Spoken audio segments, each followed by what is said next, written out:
Hello everyone, আসসালামু আলাইকুম। আশা করি সবাই ভালো আছেন। আপনাদের দোয়ায় আমিও ভালো আছি। আজ আমরা দেখব একটি ঐতিহ্য খাবার, যা আমি ছোটবেলায় আমার দাদির হাতে খেয়েছিলাম। আজ 11 বছর ধরে আমার দাদি নেই, কিন্তু তার হাতের রান্নাটা এখনো মনে আছে। জানি না তার মতো হবে কিনা, কিন্তু আমরা চেষ্টা করব দাদির মতো করে বানানোর জন্য। চাইলে আপনারাও এই বড়াটি বানিয়ে খেতে পারেন। দেখেন আমরা কিভাবে বড়াটি বানাই। আমরা প্রথমে খুব সকালে ঘুম থেকে উঠেই চলে গেলাম কচুরিপানার ফুল আনতে। সকালের দৃশ্যটা কত সুন্দর, তাই না? কি সুন্দর ফুলগুলো! হ্যাঁ, আমরা আজ কচুরিপানার ফুল দিয়েই বড়া বানাবো।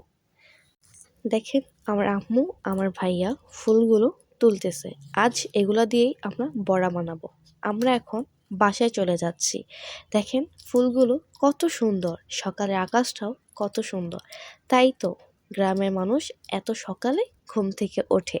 আমরা এখন বাসায় যাব। বাসায় এসে পড়ছি, এখন আমার আম্মু ফুলগুলো বেছে নিচ্ছে। ফুলগুলো বাছা শেষ। এখন ফুলগুলো ভালো করে ধুয়ে নেব। তারপর ডাল ধুয়ে আমরা ডালটা আদা বাটা করে নেব।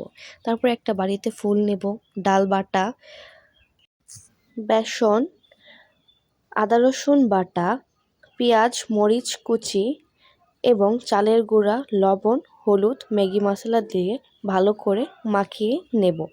তারপর তেল গরম হলে বড়াগুলো আমরা তেলে দিয়ে দেব। বাদামি রঙের হলে বড়াগুলো একটা বাটিতে পরিবেশন করব। আমাদের বড়া বানানো শেষ।